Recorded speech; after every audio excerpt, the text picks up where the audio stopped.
राजकारणात कधी काय होईल याचा नेम नसतो आणि जेव्हा विषय बारामतीचा असतो तेव्हा संपूर्ण महाराष्ट्र तिथेच लागलेलं असतं. अजितदादांच्या अकाली निधनानंतर रिक्त झालेल्या बारामती विधानसभेच्या जागेवर काल एक वेगळंच राजकीय नाट्य पाहायला मिळालं. महायुतीकडून सुनेत्रा वहिनींना बिनविरोध निवडून आणण्याचे प्रयत्न, शरद पवार यांची भूमिका आणि शेवटच्या क्षणी काँग्रेसच्या हर्षवर्धन सकपाळ यांनी घेतलेली माघार, या सगळ्या मागे नेमकं काय राजकारण शिजतंय? 2029 मध्ये बारामतीचा आमदार काँग्रेसचाच असेल असं सपकाळ का म्हणाले? आज आपण या विषयावर सविस्तर चर्चा करणार आहोत. नमस्कार, मी संकेत आणि आपण पाहत आहात मुंबई आउटलुक. अजित पवार यांच्या निधनाने महाराष्ट्राच्या राजकारणात एक मोठी पोकळी निर्माण झाली. बारामती हा त्यांचा बालेकिल्ला. त्यांच्या निधनानंतर नियमानुसार या जागेवर पोटनिवडणूक जाहीर झाली. महायुतीने विशेषतः मुख्यमंत्री देवेंद्र फडणवीस यांनी ही निवडणूक बिनविरोध व्हावी यासाठी पुढाकार घेतला. सुनेत्रा पवार या राज्याच्या उपमुख्यमंत्री आणि अजितदादांच्या पत्नी असल्याने त्यांना सन्मानाने विधानसभेत पाठवण्याचा निर्णय महायुतीने घेतला. मात्र राजकारणात भावनांपेक्षा गणितांना महत्त्व अधिक असतं. 2024च्या विधानसभा निवडणुकीत आपण पाहिलं की शरद पवारांनी अजितदादांविरुद्ध नातू युगेंद्र पवारांना रिंगणात उतरवलं होतं. त्यामुळे या पोटनिवडणुकीतही महाविकास आघाडी काय करणार याकडे सर्वांचे डोळे लागले होते. महाविकास आघाडीमध्ये ही जागा राष्ट्रवादी शरदचंद्र पवार पक्षासाठी होती, परंतु शरद पवारांनी कौटुंबिक नाती आणि राजकीय संकेत पाळत सुनेत्रा पवारांच्या विरोधात उमेदवार देण्यास नकार दिला. शरद पवारांच्या या निर्णयामुळे काँग्रेसने निवडणूक लढवण्याचा निर्णय घेतला. काँग्रेसने आपले निष्ठावान कार्यकर्ते आणि विधान परिषदेचे माजी आमदार विजयराव मोरे यांचे सुपुत्र ॲडव्होकेट आकाश मोरे यांना उमेदवारी दिली. या निर्णयाने महायुतीच्या गोटात खळबळ माजली, कारण जर काँग्रेसने ही निवडणूक लढवली तर ती बिनविरोध होणार नाही अशी त्यांना खात्री पटली. निवडणूक बिनविरोध व्हावी यासाठी देवेंद्र फडणवीस यांनी थेट काँग्रेस प्रदेशाध्यक्ष हर्षवर्धन सकपाळ यांच्याशी संपर्क साधला. शरद पवारांनीही आपली भूमिका आधीच स्पष्ट केली होती, परंतु काँग्रेसला रोखणं हे आता मवियाच्या नेत्यांसमोर आव्हान होतं.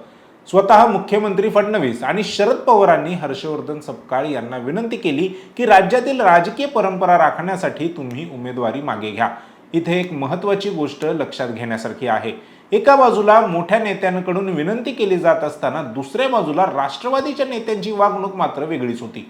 पार्थ पवार, जय पवार, सुनील तटकरे किंवा प्रफुल्ल पटेल यापैकी कोणीही काँग्रेसशी साधी चर्चा करण्याची तसदी घेतली नाही. सत्य आहे, सुनेत्रा वहिनींच्या शिवाय या संदर्भामध्ये अगदी कोणीही अजित पवार राष्ट्रवादी पक्षाच्या वतीने आमच्या कोणत्याही नेत्याशी अथवा पक्षाशी संपर्क साधलेला नाही. उलट पार्थ पवारांनी केलेल्या काही विधानांमुळे काँग्रेस कार्यकर्ते चांगलेच संतापलेले दिसले. सगळ्यात मोठं आश्चर्य तेव्हा वाटलं जेव्हा राज्याचे मंत्री दत्तात्रय भरणे हे लक्ष्मण हाके यांची भेट घेऊन त्यांची मनधरणी करत होते की त्यांनी उमेदवारी अर्ज मागे घ्यावा. मग प्रश्न हा उपस्थित होतो की जो उत्साह भरणे यांनी हाकेंच्या बाबतीत दाखवला तो काँग्रेसच्या बाबतीत का दिसला नाही?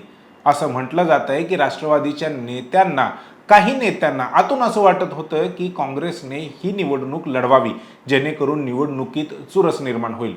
काँग्रेसला डिवचणारी विधानं करण्यामागे हाच उद्देश होता का, असा सवाल आता राजकीय वर्तुळात विचारला जातोय. अखेर हर्षवर्धन सकपाळ यांनी आपल्या केंद्रीय नेतृत्वाच्या आदेशानुसार उमेदवारी मागे घेतली, परंतु कालच्या पत्रकार परिषदेत त्यांनी जे विधान केलं त्याने सर्वांच्या भुवया उंचावल्या आहेत. सकपाळ म्हणाले की आम्ही यावेळी पक्षाच्या आदेशाचा आणि राजकीय परंपरेचा मान राखून माघार घेत आहोत, परंतु लक्षात ठेवा 2029च्या विधानसभा निवडणुकीत बारामतीतून काँग्रेसचाच आमदार निवडून येईल. बारामती सारख्या राजकीय दृष्टिकोनातून अनुकूल नसलेल्या आणि प्रतिकूल असलेल्या परिस्थितीत असे 72 कार्यकर्ते आमच्या जवळ आहेत, याबद्दल मी अभिमान व्यक्त करतो. आज आम्हाला 2 पावलं ही सभ्यतेच्या अनुषंगानं कुठेतरी मागे घ्यावे लागत असले तरी 2029ला बारामतीमध्ये काँग्रेस पक्षाचा आमदार राहील ही या निमित्तानं मी आपल्या सर्वांना हमी देतो. हे विधान केवळ एक राजकीय वक्तव्य नाही, तर तो 2029 साठी दिलेला इशारा होता. बारामतीवर आजवर पवार कुटुंबियांचं वर्चस्व राहिलं आहे. तिथे काँग्रेस आपला दावा ठोकतंय, याचा अर्थ भविष्यात बारामतीत पवार विरुद्ध काँग्रेस असा संघर्ष पाहायला मिळू शकतो. शरद पवारांच्या वयानुसार शारीरिक मर्यादा पाहता ते 2029च्या विधानसभा निवडणुकीत सक्रिय भूमिकेत राहणार नाहीत असंच दिसतंय. आधीच अजितदादा आपल्यात नाहीत व शरद पवारही पूर्णपणे जर अंथरुणाला खिळले तर एक मोठी राजकीय पोकळी बारामतीत निर्माण होईल. ती भरून काढण्याची क्षमता न युगेंद्र पवारांमध्ये आहे न जय किंवा पार्थ पवारांकडे. पार्थ पवार तर नुकतेच राज्यसभेत गेलेत, त्यामुळे विधानसभेसाठी त्यांची वापसी होईल असे काही वाटत नाही.